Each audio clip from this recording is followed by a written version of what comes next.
शिवाय। शिवजी सदा सहाय। ओम नमः शिवाय। गुरुजी सदा सहाय। जय गुरुजी। अथ श्री शिव महापुराणे द्वितीयायां रुद्रसंहितायां पंचमो युद्धखण्ड। अथ पंचमोऽध्यायः। व्यास उवाच। दैत्यराजे दीक्षिते च मायिना तेन मोहिते किमुवाच तदा मायिं किं चकार स दैत्यपः। सनत्कुमार उवाच। दीक्षां दत्त्वा यतिस्तस्मा अरिहन्नारदादिभिः शिष्ये सेवितपादाब्जो दैत्यराजानमब्रवीत्। अरिहन्नुवाच। शृणु दैत्यपते वाक्यं मम सज्ञानगर्भितं वेदान्तसारसर्वस्वं रहस्यं परमोत्तमम्। अनादिसिद्धिसंसारः कर्तुकर्म विवर्जितः स्वयं प्रादुर्भवत्येव स्वयमेव विलीयते ब्रह्मादिस्तम्भपर्यन्तं यावदेहनिबन्धनम् आत्मैवैकेश्वरस्तत्र न द्वितीयास्तदीक्षिता। यद्ब्रह्मा विष्णुरुद्राख्या तदाख्या देहिनामिमा आख्या यथास्मदादीनाम् अरिहन्नादिरुच्यते। देहो यथास्मदादीनां स्वकालेन विलीयते ब्रह्मादिमशकान्तानां स्वकालाल्लीयते तथा। विचार्यमाणे देहेऽस्मिन् किञ्चिदधिकं क्वचित् आहारो मैथुनं निद्रा भयं सर्वत्र यत्समं निराहारपरिमाणं प्राप्य सर्वो हि देहभृत सदृशीमेव संभीतिं प्राप्नुयान्नादिकेतरां।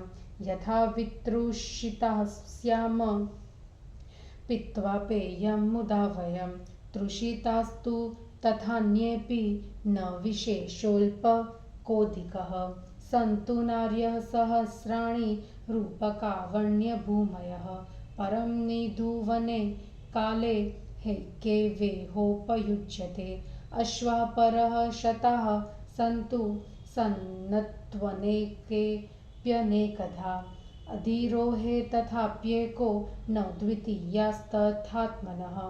पर्यङ्कशायिनां स्वापे सुखं यदुपजायते तदेव सौख्यं निद्राभिभूतभूषायिनामपि। यथैव मरणाद्वितीर्स्मदादिवपुष्मताम ब्रह्मादिकीटकान्तानां तथा मरण ते भयं सर्वे तनुभृतस्तुल्या यदि बुद्धया विचार्यते। इदं निश्चित्य केनापि नो हिंस्यः कोऽपि कुत्रचित् धर्मो जीवदयातुल्यो न कापि जगति तले। तस्मात् सर्वप्रयत्नेन कार्या जीवदया नृभिः एकस्मिन् रक्षिते जीवे त्रैलोक्यं रक्षितं भवेत्। धाति ते धातितं तद्वत् तस्माद्रक्षेन्न घातयेत्।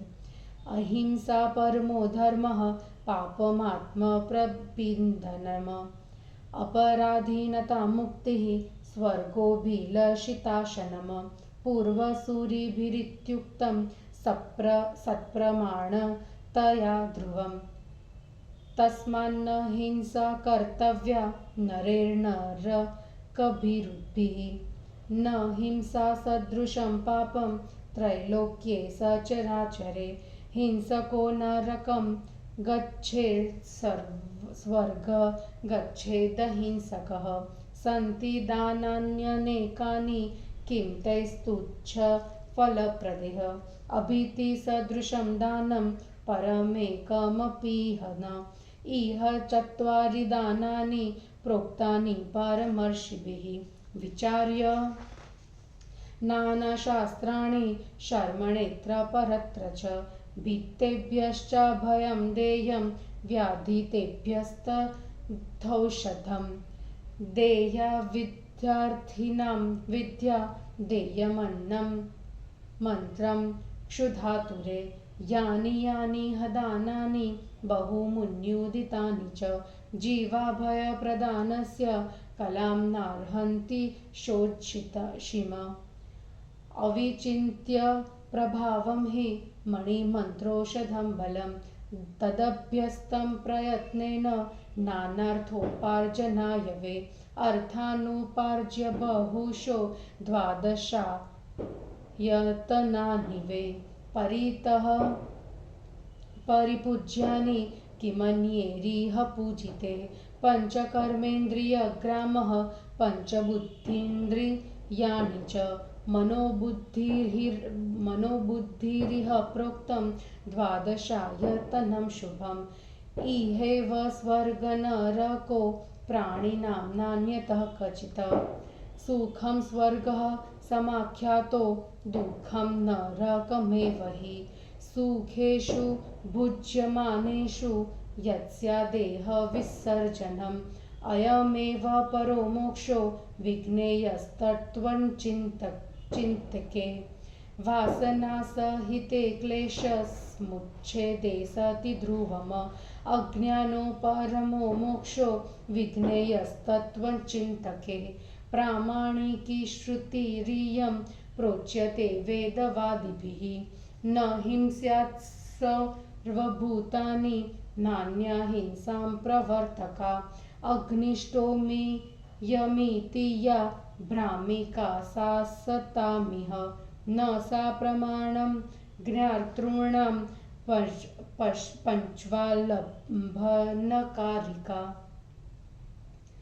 वृक्षं श्वित्वा पशून् हत्वा कृत्वा रुधिरकर्दमं दग्ध्वा वह्नौ तिलाज्यादि चित्रं स्वर्गोऽभिलष्यते। इत्येवं स्वमतं प्रोच्य यतिस्त्रीपुरनायकं श्रावयित्वाखिलान् पौरान् उवाच पुनरादरात्। दृष्ट्वार्थप्रत्ययकरान्देह सौख्यैकसाधकान् बौद्धागम विनिर्दिष्टान् धर्मान् वेद परांस्ततः। आनन्दं ब्रह्मणो रूपं श्रुत्येवं यन्निगद्धते तथैवेह मन्तव्यं मिथ्या नानात्वकल्पना। यावत् स्वस्थमिदं वर्ष्म यावन्नेन्द्रियविकलवः यावज्जरा च दूरेऽस्ति तावत् सौख्यं प्रसादयेत्। अस्वस्थेन्द्रियवैकल्ये वार्धक्ये तु कुतः सुखम्।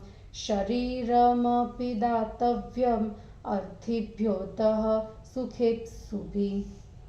याचमानमनोवृत्तिर्पीडने यस्य नो जनिः तेन भूर्भारिवत्येषा समुद्रागद्रुमेनिर्हि। सत्वरं गत्वरो देहः सञ्चयाः सपरित्ययाः इति विज्ञाय विज्ञाता देहसौख्यं प्रसादयेत्। श्ववायस्कृमीणां च प्रातर्भोज्यमिदं वपुः। भस्मान्तं तच्छरीरं च वेदे तस्यं प्रपठ्यते। मुग्धा जातिविकल्पोऽयं लोकेषु परिकल्प्यते। मनुष्ये सति सामान्ये को धर्मः कोऽथ चोत्तमः। ब्रह्मादिसृष्टिरेषेष्टि प्रोच्यते वृद्धपुरुषे। तस्य जातो सुतो दक्षं ऋचि चेति विश्रुतो। मारीचेन कश्यपेन दक्षकन्याः सुलोचनाः धर्मेण किल मार्गेण परिणीतास्त्रयोदश।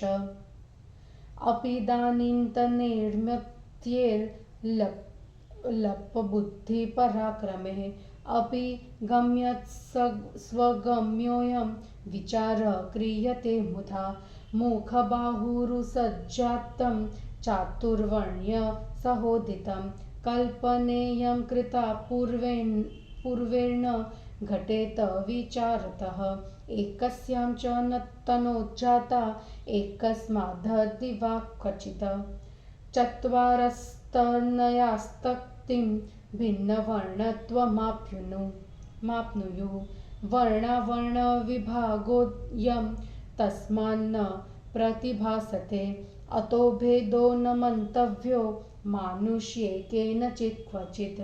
सनत्कुमार उवाच इत्थमाभाष्य दैत्येशं पौरांश्च स यतिर्मुने सशिष्यो वेदधर्माश्च नाशयामास चादरात् स्त्रीधर्म खण्डयामास पातिव्रत्यपरं महत् जितेन्द्रियत्वं सर्वेषां पुरुषाणां तथैव सः देवधर्मान् विशेषेण श्राद्धधर्मास्तथैव च मखधर्मान् व्रतिर्दिष्वं तीर्थश्राद्धं विशेषतः शिवपूजां विशेषेण लिङ्गाराधनपूर्विकां विष्णुसूर्यगणेशादि पूजनं विधिपूर्वकं स्नानदानादिकं सर्व पर्वकाले विशेषतः खण्डयामास स यत्तिर्मायी मायाविनां वरः किं बहुतेन विप्रेन्द्र त्रिपुरे तेन मायिना वेदधर्माश्च ये केचित् सर्वे दूरतः कृताः सतीधर्माश्रयाः सर्वा मोहिता स्त्रीपुराङ्गनाः भर्तुशुश्रूषणवृत्तिं विजह्नुर्मतिमुत्तमाम् अभ्यस्याकर्षणीं विद्वां वशीकृत्य मयीमपि पुरुषां सफलीचक्रुः परदारेषु मोहिताः अन्तःपुरचरा नार्यस्तथा राजकुमारकाः पौराः पुराङ्गनाश्चापि सर्वे तैश्च विमोहिताः एवं पौरेषु सर्वेषु निजधर्मेषु सर्वथा पराद्मुखेषु जातेषु प्रोल्लासवृषेतरः मायया देवदेवस्य विष्णोस्तस्याज्ञया प्रभो अलक्ष्मी स्वयं तस्य नियोगात्त्रिपुरं गता या लक्ष्मीस्तपसा तेषां लब्धा देवेश्वराद्वरात् बहिर्गता परित्यज्य नियोगाद्ब्रह्मणः प्रभोः बुद्धिमोहं तथा भूतं विष्णोर्माया विनिर्मितं तेषां दत्त्वा क्षणादेव कृतार्थो भूत्स्य नारदः नारदोऽपि तथा रूपो यथा मायी तथैव सः तथापि विकृतो नाभूत् पारमेशादनुग्रहात् आसीत् कुण्ठितसामर्थ्यो दैत्यराजोऽपि भो मुने भ्रातृभ्यां सहितस्तत्र मयेन च शिवेच्छया। इति श्रीशिवमहापुराणे द्वितीयायां रुद्रसंहितायां पञ्चमे युद्धखण्डे त्रिपुरमोहनं नाम पंचमो अध्यायः। हिंदी अनुवाद। व्यास जी ने कहा, उस मायावी द्वारा दैत्यराज के मोहित होकर दीक्षित होने पर ऋषि ने क्या कहा और दैत्यराज जी ने क्या किया। सनत कुमार जी ने कहा, अरिहंत, नारद आदि शिष्यों द्वारा सेवित उस यति ने दैत्यराज को दीक्षा देकर उससे कहा। अरिहंत ने कहा, हे दैत्यराज, ज्ञान युक्त वेदांत के सार का सर्वस्व उत्तम से भी उत्तम मेरी बात को सुनो।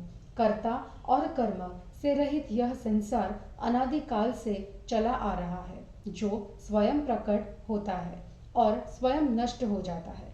ब्रह्मा से लेकर गुल्म तक जो शरीर का संबंध है, उस सब में आत्मा ही ईश्वर है, दूसरा कोई नहीं। जो ब्रह्मा, विष्णु, रुद्र आदि नाम है, वे सब शरीरधारियों के नाम है। जैसे अरिहन आदि हमारे नाम है, इनमें आदि कोई नहीं है। जिस प्रकार हमारा शरीर अपने समय पर नष्ट हो जाता है, वैसे ही ब्रह्मा से लेकर मच्छर तक के शरीर अपने समय में नष्ट हो जाता है।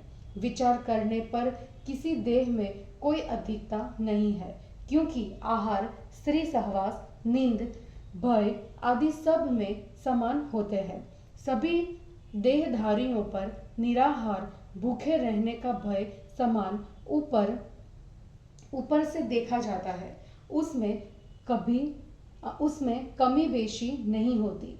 जैसे हम प्यासे होते हैं, उस समय जल पीकर प्रसन्न हो जाते हैं, यही स्थिति अन्य प्राणियों में भी होती है। कहीं कोई अंतर नहीं होता।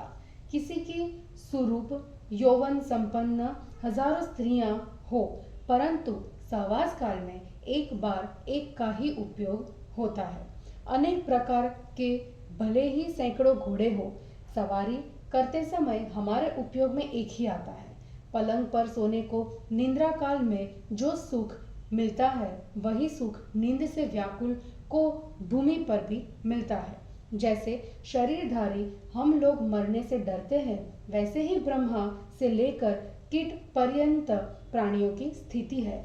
यदि बुद्धि से विचार किया जाए तो सभी शरीरधारी समान है। यह निश्चय करके किसी को कहीं भी किसी की हिंसा नहीं करनी चाहिए। जीवों पर दया करने के बराबर संहार में कोई दूसरा धर्म नहीं है, इसलिए सभी पुरुषों को जीव दया करनी चाहिए। एक जीव की रक्षा करने पर तीनों लोगों की रक्षा होती है, और मारने पर 3 लोगों को मारने का पाप लगता है। अतः मारे नहीं, रक्षा करें। अहिंसा परम धर्म है। किसी आत्मा को दुख देना पाप है। पराधीन न रहना मुक्ति है। इच्छित पदार्थों का भोग ही स्वर्ग है। यह प्राचीन आचार्यों ने प्रणामों के साथ कह रखा है। इसलिए नरक यातना से डरने वालों की हिंसा नहीं करनी चाहिए। चर अचर तीनों लोकों में हिंसा जैसा कोई पाप नहीं है। हिंसा करने वाला नरकगामी होता है और अहिंसक स्वर्ग को जाता है। थोड़े फलों को देने वाले अनेक दान कह गए हैं, किंतु अभय दान के समान कोई दूसरा दान नहीं है। प्राचीन ऋषियों ने विचार कर इस लोक में 4 दान कहे हैं, जो इस लोक तथा परलोक में सुख देते हैं। भयभीत को अभय दान, रोगियों को औषधि दान, विद्यार्थियों को विद्या दान और भूखे को अन्न दान। और जो दान अनेक मुनियों ने कहे हैं, वे सभी जीव को अभय दान देने की तुलना में कुछ नहीं है। मणि, मंत्र, औषध के बल तथा प्रभाव का विचार किए बिना नाम और अर्थ को कमाने के लिए प्रयत्न से उनका अभियान करें। बहुत सा धन कमाकर द्वादशायतनों बुद्धमत के अनुसार मन, बुद्धि आदि पूजा के स्थानों का चारों ओर से पूजन करना चाहिए। दूसरों की पूजा करने से क्या लाभ? 5 कर्मेंद्रियां, 5 ज्ञानेंद्रियां, मन और बुद्धि, इन्हीं को द्वादशायतन कहते हैं। प्राणियों के लिए स्वर्ग, नरक सब यही है और कहीं नहीं। सुख को स्वर्ग कहते हैं और दुख को नरक। सुखों का सेवन करते हुए जो मृत्यु होती है, तत्व विचारक लोग इसी को मोक्ष कहते हैं।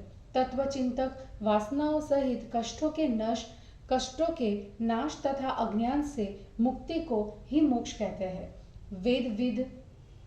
विद्वान इस श्रुति को प्रामाणिक कहते हैं। न किसी की हिंसा करे और न किसी की हिंसा में प्रवृत्त हो। अग्निष्टोम यज्ञ में जो पशु वध किया जाता है, वह भ्रम तथा असद व्यवहार है। उसे ज्ञानवान पुरुष प्रामाणिक नहीं मानते। आश्चर्य है, पेड़ों को काटकर, पशुओं को मारकर, खून का कीचड़ बनाकर और आग में तिल और घी जलाकर लोग स्वर्ग प्राप्ति की इच्छा करते हैं। इस प्रकार त्रिपुरासुर ने अपने मत का वर्णन कर सभी नगर वासियों को सुनाकर वह यति फिर आदर से कहने लगा, देह को सुख देने वाली प्रत्यक्ष वस्तुओं में ही सदैव विश्वास करना चाहिए। वेद से परे ये तथ्य बौद्ध शास्त्रों में कहे गए हैं। आनंद ही ब्रह्मा का रूप है। वेदों में जो यह कहा गया है वही ठीक है। झूठे ही अनेक देवताओं की कल्पना करना उचित नहीं है। जब तक यह शरीर स्वस्थ है तब तक ये इंद्रियां विकृत नहीं हुई है, और जब तक बुढ़ापा दूर है तब तक सुख का उपभोग करना चाहिए। अस्वस्थ हो जाने, इंद्रियों के असमर्थ हो जाने तथा वृद्धावस्था आ जाने पर फिर सुख कहाँ। अतः सुख चाहने वालों को चाहिए कि वे याचकों को अपना शरीर भी दे दें। जिसका जन्म याचक के मन को प्रसन्न करने के लिए नहीं हुआ, उसी से यह पृथ्वी बोझिल होती है, न कि समुद्र वन पर्वतों से। यह शरीर शीघ्र जाने वाला है, संचित घनों का नाश होने वाला है। ऐसा विश्वास कर मनुष्य देह को सुखी रखे। यह शरीर कुत्ते, कौवे, कृमियों का आहार है और भस्म होने पर समाप्त हो जाता है, ऐसा वेद में कहा गया है। लोक में जो यह जाति भेद कहा गया है, यह सब झूठ है। मनुष्य सामान्य में कौन उत्तम है और कौन अधम है? प्राचीन पुरुष कहते हैं कि यह सृष्टि ब्रह्मा से प्रारंभ है। उनके दक्ष तथा मरीचि पुत्र हुए। मरीचि पुत्र कश्यप ने दक्ष प्रजापति की 13 सुंदरी कन्याओं से वैदिक विधि से विवाह किया। इस समय के थोड़ी बुद्धि तथा पराक्रम वाले पुरुष यह गम्य है या अगम्य है, इस प्रकार का व्यर्थ विचार करते हैं। ब्रह्मा के मुख, बाहु तथा उरु से एक साथ ये चारों वर्ण उत्पन्न हुए हैं। प्राचीनों की यह कल्पना सोचने पर ठीक नहीं लगती। एक व्यक्ति के एक ही शरीर से यदि 4 पुत्र पैदा हुए तो क्या वे भिन्न भिन्न वर्णों के होंगे? इसलिए यह वर्ण विभाग समझ में नहीं आता। इसलिए मनुष्यों में कहीं कोई भेद किसी को नहीं मानना चाहिए। सनत कुमार जी ने कहा, हे मुनि, दैत्यराज तथा नगरवासियों से इस प्रकार कहकर उस मुनि ने अपने शिष्यों के साथ आदरपूर्वक वेद धर्मों का नाश कर दिया। पतिव्रता रूपी महान स्त्री धर्म का और जितेंद्रियत्व रूप पुरुषों के धर्म का खंडन किया। देव धर्म, श्राद्ध धर्म, यज्ञ, व्रत, तीर्थ श्राद्ध आदि का खंड किया। विधि पूर्वक शिव पूजा, लिंग पूजा, विष्णु, सूर्य, गणेश आदि की पूजाओं का खंडन किया। मायावियों में श्रेष्ठ उस यति ने स्नान, दान, पर्वकाल आदि का विशेष रूप से खंडन किया। हे नारद, अधिक क्या कहूँ। मायावी मुनि ने जितने वैदिक धर्म थे उन सबको दूर कर दिया। यदि धर्म का सहारा लेकर सभी त्रिपुरासुर की स्त्रियों ने पति सेवा आदि से विचारों को छोड़ दिया।